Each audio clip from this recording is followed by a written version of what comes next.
I'm feeling your pain. Those are hard words to hear.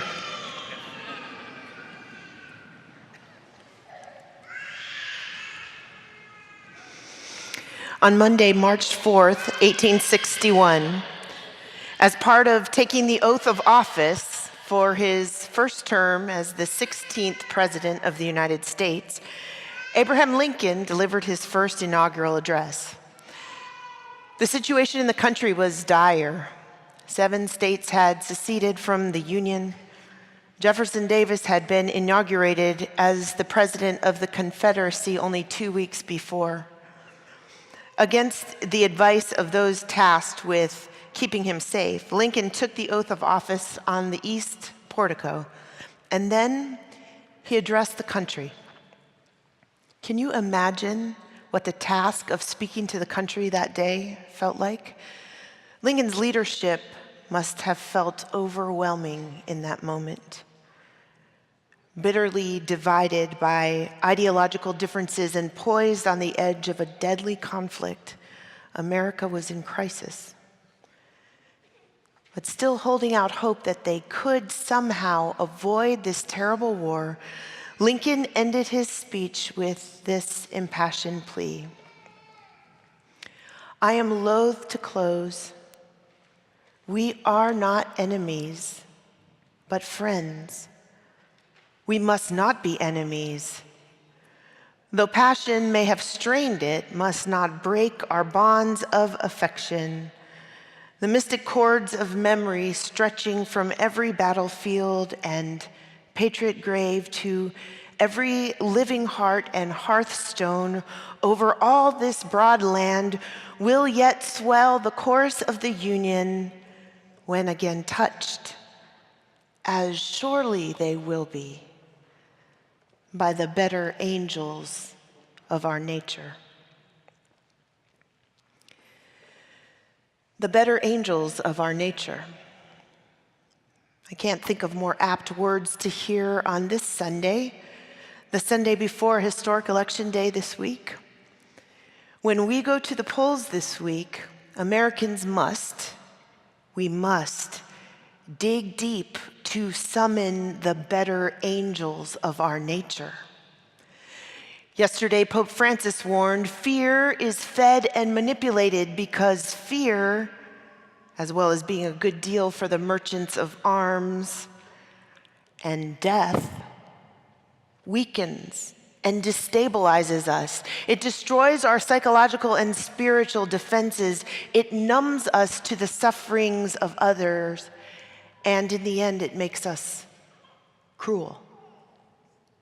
As we vote this week, we have to think about the bonds of affection that have created and sustained our great country, and vote our critical consciences fully engaged, rejecting fear, and acting boldly with the hope of creating a more perfect union where everyone has the opportunity to flourish. Lincoln's are lofty and beautiful words, and if you're like me, you're probably thinking, I don't even know what our better angels are, much less whether America can summon them. Which is why I think it's important that in the calendar of the church year, today is All Saints' Day. If there is any day in the liturgical calendar that we might begin to ask for the grace of God to begin summoning our better angels, it's today. While All Saints has changed in its meaning over thousands of years, what it has come to mean to us is something like this. Today, we recognize the saints in our lives, those who have cleared a path for us, those who in their living point and have pointed us to a better expression of who we can be as humans, individually and together. And for the witness of these saints among us and beyond us, we are so grateful.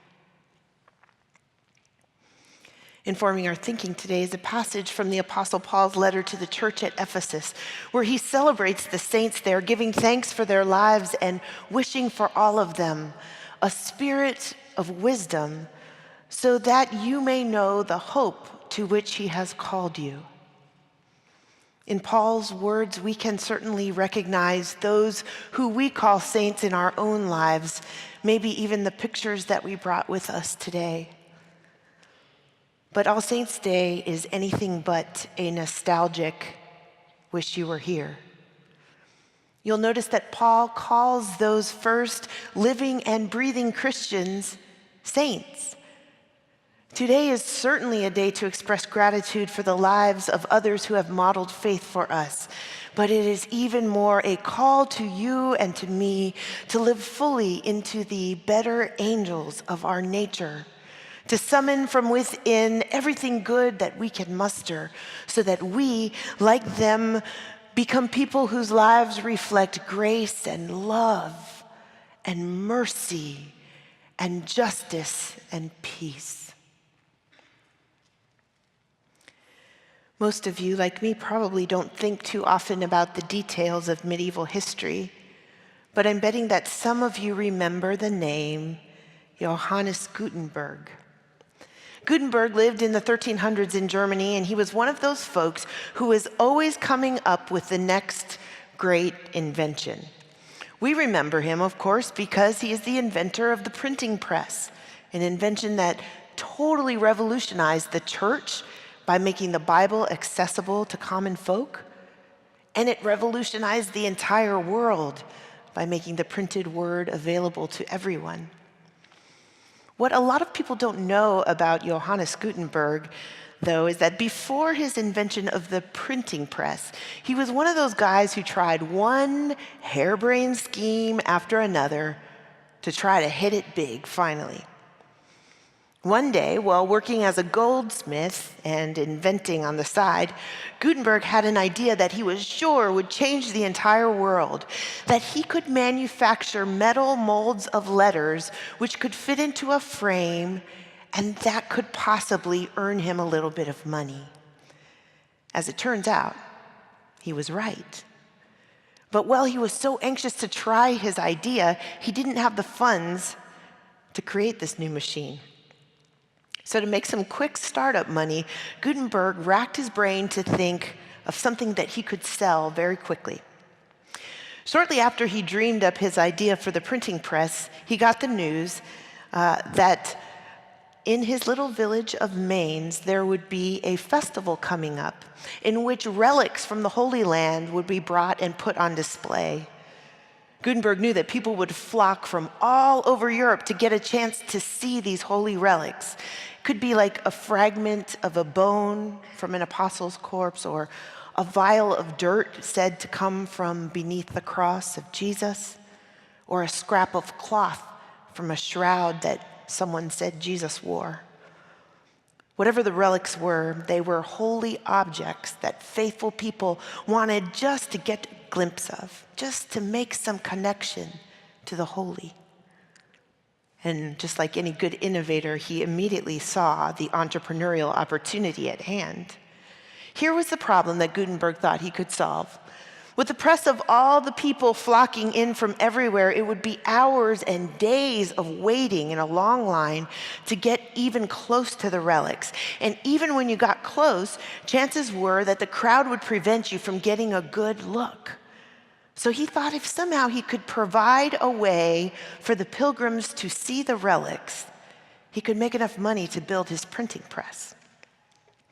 So he got busy manufacturing small mirrors, and he mounted the mirrors on long poles, and he sold them by the hundreds to the pilgrims, who, upon getting close, would raise their poles, think of like a selfie stick, and look in the mirrors, and they could see a clear reflection of the relics right in front of them. They could see just a little bit of the holy, and it was enough to bolster their spirits and punctuate that long wait and shed some light into their dismal lives with just a little bit of the divine. Do you know what it actually means to be a saint? The word means God's holy ones. And I'm thinking it might mean something like who we are when we manage to summon the better angels of our nature. All the people we're remembering in our hearts and in the pictures we've brought today were certainly not exceptionally holy, and neither are we. But rather, we are followers of a God who is holy, and in our very best expression of human living, our lives, like theirs, our sainthood, like theirs, are reflections of the holiness of God. That's what it means to be a saint, a reflection. Maybe like Gutenberg's mirror on a stick, our reflections are distant, rather small, sometimes far away. But as saints, when the world looks at our lives, they should be able to see, if only very faintly, a reflection of God, the spark of the divine, the better angels of our nature trying to emerge from us. So with grateful hearts today, let us summon the courage to live into that sainthood. We do it this week for the people we love, and we must do it this week at the polls for our country. In a few moments, we'll take the pictures we're holding or the images we're holding in our hearts and hold them up high. These saints shine in our lives like reflections of God.